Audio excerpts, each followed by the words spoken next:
Hey guys, it's D-Rolls here, and today I'm going to talk to you about flying solo, or, as I'm doing today, flying with a guy who you're not in voice comms with.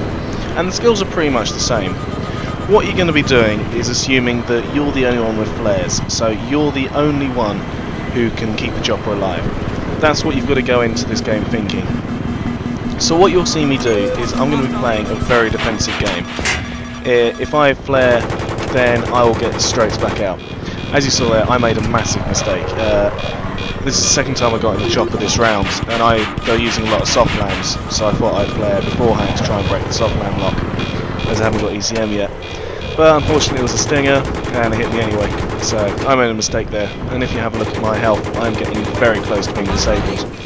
So in a second you'll just see me bug out. So my gunner's just destroyed the tank that was shooting at us. We're bugging out.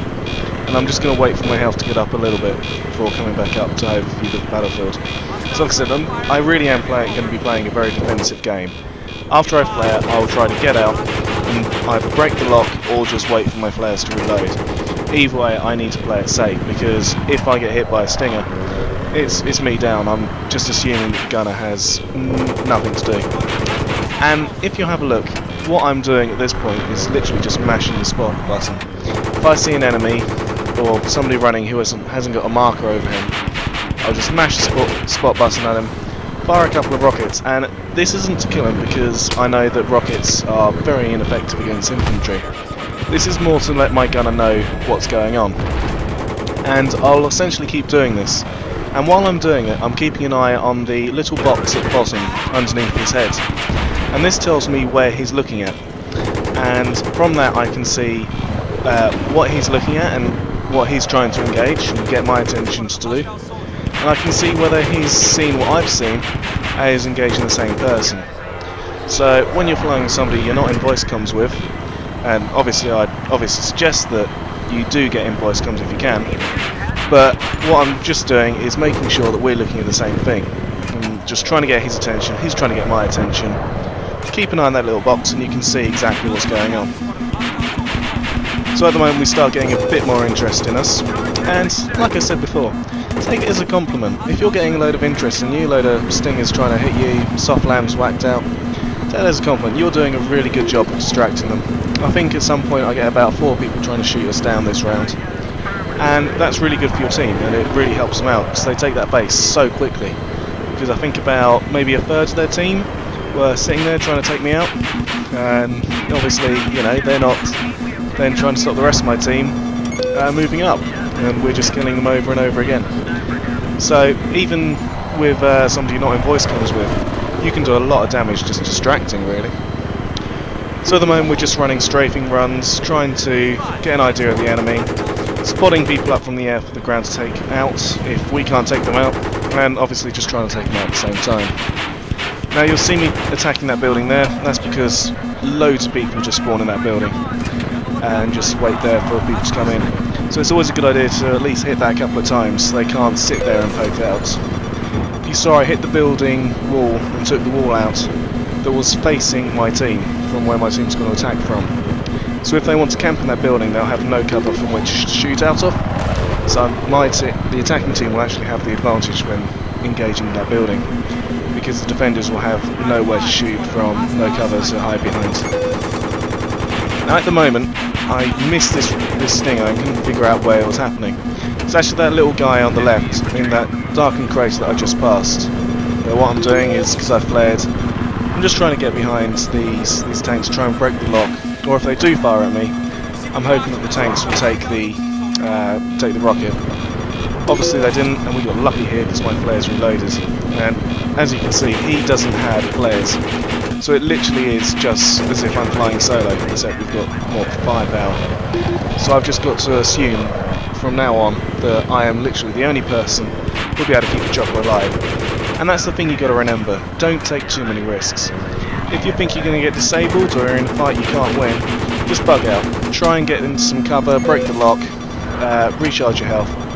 There's no shame in trying to run away and coming back to fight another day. There's no point just throwing away a perfectly good chopper and then just sacrificing a couple of minutes of time when your chopper should be up there distracting the enemy. I think this is around the time where I've got 4 people trying to lock onto me. And eventually they'll get the soft lamb out and start taking up with the javelins, things like that. And if you do see a soft lamb, try to take out the javelin guy first if you can identify him. I don't know what happened there, I played way too late. My sound was slightly out, I think, otherwise I wouldn't have done it, but there you go. So again, I'm just trying to bug out, keep my chopper alive. And here you'll just see the soft lamb come up. And I actually see this guy here, because he's stationary, I think he's got a javelin. Turns out he's just AFK, but there you go. So we've taken out what we thought was a javelin operator, and then we obviously go around and take out the soft lamb. The reason for taking out the javelin operator first is because he's the biggest threat. He's the one that's going to kill you rather than the soft lamb. Take the javelin operator out first, no more weapons pointed at you. You then have, you know, about maybe 20 seconds before he respawns again. Use that time to take out the soft lamb. And again, you saw me there, taking out the wall that's facing the attacking team. So the defenders will have no chance to, no cover to shoot out of. I'm just trying to damage that tank there so he can't kill us. And I'm not quite sure what happened to him. My gunner bails out, it seems. So I don't realise, and now I'm on my own completely. So again, just making sure I'm really, really careful and trying not to get kills. And again, I've still got people locking onto me.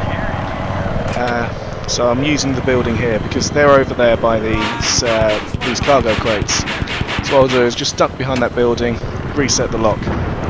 This buys me maybe another 10 seconds, which I can use to try and get some next couple of hits on these tanks. I actually don't manage to kill the guy repairing it, which is I'm slightly miffed at as I'm putting rockets right on the side. But that's a disadvantage of not having a gunner, because even if you're not in voice comms with them, they do a hell of a lot more damage to infantry than your rockets ever will. I think I've worked out on Xbox at least, it takes about 5 rockets to kill infantry, whereas the gunner takes them out so quickly. And what you saw me doing there, as I knew the tank was there, because it's been marked up and I've been firing at it previously. As I came round the corner, I started firing before I even saw the tank. This means that I'm in the middle of firing, as I come round, waste no time, try and get the shots off before he can start shooting me, either with the CCTV station, or with just his main machine gun, which can still hurt me. And yeah, still getting locked on. I think I saw it coming from over here, fire some rockets, but obviously I'm mistaken, there's nobody there, not getting any hit markers or anything. But as you see, my team's managed to arm the crate, and yeah, I think we've done a very good job of distracting the team.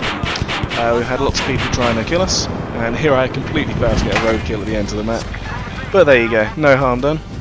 And that was we won fairly easy. I think we did well, and thanks to my gunner, he did very well, considering I couldn't talk to him.